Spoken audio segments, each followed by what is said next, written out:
Today is the start of a new school term, but an old issue lingers, that of access to material online.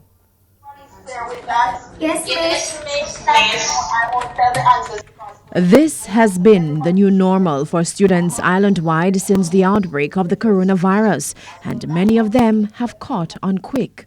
I prepare by waking up at 6:30 and get myself organized for my class. I'm the administrator for the online class, so I start the class early. And this helps my teacher because it gets everyone together for a class on time. School has been out since March 13, but the lessons continue. After a nearly 2-week Easter break, the summer term officially started Wednesday. I'm liking it a lot because I still get to interact with my friends and my teacher. And I am adjusting well as it pertains to self-development because I can make my own schedule and follow it. This gives me a sense of being structured on my own, which I really like. There's been widespread debate about whether the new school term should have been delayed or cancelled. This as not all students have been able to make the transition to online learning. Students like Deandra Beckford, a fourth form student of Moranby High School. Day one of the new school term, and she has no choice but to grab a book.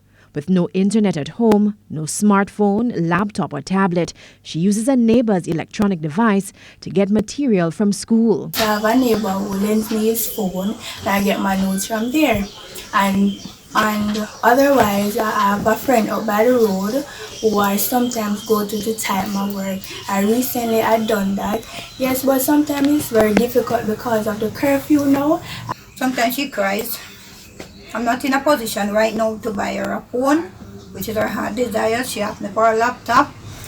And sometimes I cry because I see the potential. The teachers see the... Tanise Thomas is a student of St. Thomas Technical High School. She has a phone, but signal up here is also spotty, so I have to come a very far away for my phone to get the signal I need to be in class. At the Port Morant Primary and Junior High School, teachers are sorting through textbooks to distribute to disadvantaged students. The school's principal tells us while work is usually sent via WhatsApp, it's still not reaching everyone. Parents are frustrated. Sometimes they do not participate in the activity. We have heard instances where parents have blocked the teachers from sending message to their phone to say that they can't bother. And at the Yalis High School, a couple of teachers have come up with a very ingenious way to get to the students, particularly by using a local radio station, East FM, and we are looking to partner with them to see how best we can increase the level of connection that we have with students to teach classes. As it turns out, there are also issues at the tertiary level. At the University of the West Indies, there's an appeal for past students to donate laptops or computers to disadvantaged students. The Guild has also implemented a laptop loan program. Student Services and Development Manager at Mary Seacole Hall, UWI Mona, Nadine Spence, is offering this suggestion. I honestly believe that at this point, we need to discontinue school for the rest of this academic year. I honestly believe that because there is no equity now in